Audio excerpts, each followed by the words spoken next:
Sagittarius, hi, welcome to Mr. Queen PH. At ito ang inyong energy update for June 16 to 30, 2025. So if you're interested in private readings, meron tayong link sa description at sa pinned comment. Paka-check nyo lang information kung paano mag-book for a private reading. And please subscribe to our channel to show your support. Like, share this video at comment na rin kayo kung kayo ay naka-resonate. Okay, so let's see. Sag, what's coming June 16 to 30, 2025 for Sag. Wow, talaga naman si Jupiter ang lumabas. This is your ruler, Jupiter. Ayan. So abundance. Wow. Ang ganda. So if you are a Sagittarius, meron ka Sagittarius placement, ayan. Abundance is coming to you June 16 to 30. I'm also seeing like merong celebration, piyestahan, or handaan, events na pupuntahan ka wherein maraming pagkain. Maraming handa. Oh my God, yung iba rito pwedeng kayo yung ikakasal. Oo. Or a-attend kayo ng kasalan. You also have 10th house, which is authority. Wow. So, some of you, maaring papasok kayo sa isang business partnership. Okay? This is a business partnership na kung saan magiging maganda ang simula nitong partnership na to. I think magiging very successful to in the future. It takes a lot of hard work, no? Hindi siya ganun kadali, pero very promising to, and I feel like this is going to bring you abundance moving forward. Wow. Okay. Now, let's see what else.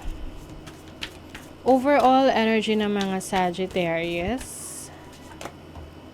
Okay, you have the King of Cups, or the Knight of Cups. Ooh, this is love. This is love. O, yan o. Iba sa inyo, maaring, there is someone in your life na very, very expressive ng feelings niya towards you. It's either nanliligaw or ikaw yung nililigawan. Some of you naman is going to receive an offer. It's an offer for partnership, like pwedeng romantic, pwedeng business. Let's see your challenge. You have the Death card. Ooh, as a challenge, transformation to, change. So, isa to sa magiging challenging moment mo, yung pagbabago, okay, na maaring maganap sa'yo sa second half ng June. This can be, kasi ang transformation is endings and new beginnings.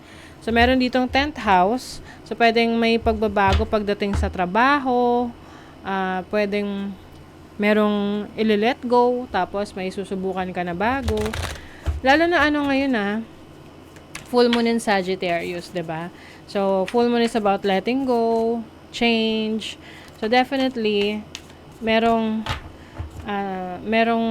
energy shift for you around this time. So, this can be challenging para sa iba sa inyo kasi nga, syempre, kapag may nagbabago, most of the time, hindi siya komportable, 'di ba? Pwede rin tong sa relationship. Let's see your opportunity.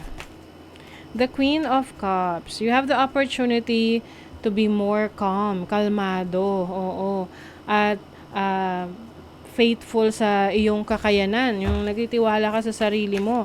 Very compassionate, very loving. This is also about your creativity. So, meron kang opportunity to tap into your creative skills, creative talents, abilities. Your blessing is the 10 of Wands. Ayan. So, kahit na marami kang kailangan gawin, marami kang kailangan asikasuhin, you still can do it, no? Kaya mong mag-multitask kahit na mahirap. Kasi blessing mo yan, no? You can do multitask, and at the same time, ma-deliver mo pa rin kung ano yung ine-expect sa'yo nung task na yon.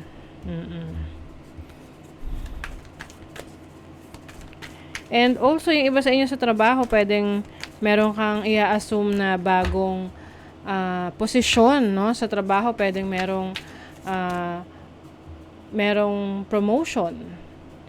Syempre, yung transition na yan ng bago mong work or bago mong role sa trabaho, usually, ano yan, meron ka mga responsibilities na kailangan gawin or mga task na kailangan tapusin. So, sa iyong money, tinan natin ang kaperahan, energies for Sag. Page of Pentacles. Oh, you are learning. Yung iba sa inyo, nag-aaral kayo kung paano mag-invest, nag-aaral kayo kung paano palaguin yung pera ninyo, nag-aaral kayo ng bagong kaalaman na kung saan pwede nyo magamit yung inyong kaalaman, no? Yung inyong abilities para kumita ng pera or magnegosyo. And then, for your career, Ace of Swords, on your beginnings para sa career.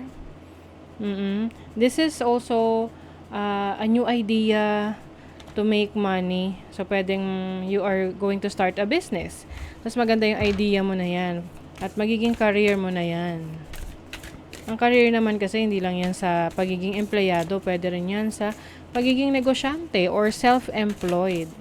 Kuha tayo ng oracle card. Money, career, finances for Sagittarius.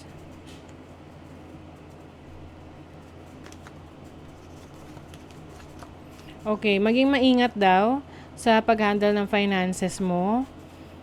Trying to keep both ends meet is challenging at this time. Taking a loan, umiwas muna sa loan. Okay? Mag-focus ka muna na mag-generate ng income, ng pera. Minsan kasi ano yan parang pag nag-take out ka ng loan, babayaran mo tapos maglo-loan ka ulit, 'di ba? So gawin mo is as much as you can, wag ka nang umulit mag-loan. Oo. Pero syempre ikaw pa rin ang magde-decide niyan.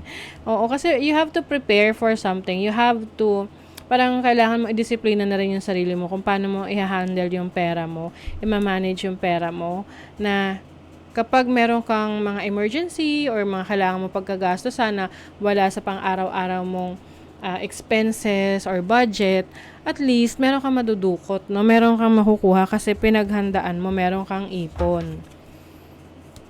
So, for your love life, okay, love life and family. Love life or family. For Sagittarius. The Emperor. Eight of Pentacles. Okay. So, I think, no, kung ikaw ay in a relationship, I think both of you are focusing on your future. Nagpo-focus kayo na magkaroon ng a very strong na foundation especially sa finances ninyo. No, you are really working hard for your relationship. Yung iba naman, pwedeng meron kayong karelasyon na medyo stricto. And I don't know kung okay lang sa inyo yun na your person is strict, but kailangan rin you have to communicate na lalo na kung ayaw mo na ganun siya, 'di ba? Medyo mataas yung kanyang expectation sa iyo, demanding. But if you're single, I think hindi ka pa ready for a relationship. Kung single ka. Okay, yes, you're going to focus on your family. Ayan. Your love life is affected by some family issues. And then, yung iba, if you are connecting with someone romantically, maganda naman yung inyong chemistry. You are, pagdating sa pag-uusap, marami kayong napagkakasunduan, which is good, 'di ba? Na meron kayong parehong interest. Meron kayong common interests. Love who you are. You are divine, delightful, and deserving of the wonderful things life has to offer. Yes, love who you are. Siyempre, kailangan ma-appreciate mo muna. Ikaw yung unang mag-a-appreciate sa sarili mo. 'Di ba? Diyan magsisimula yung confidence. Kasi kung wala kang doubt sa sarili mo, kumpiyansa ka, hindi ka na maapektuhan ng mga opinion ng iba. Kasi solid na solid yung foundation mo. You are being gifted with blessings of happiness and peace. Ang ganda nito. Happiness and peace. And then, prosperity is flowing. Have faith that you will receive it in the perfect form. Yes. So, marireceive mo yung dinideserve mo talaga na prosperity. Okay? Ito talaga yung para sa'yo. You will receive it in the perfect form. Yung talagang kung ano yung kailangan mo. Okay? So, that is your reading, Sagittarius. Thank you so much and see you again.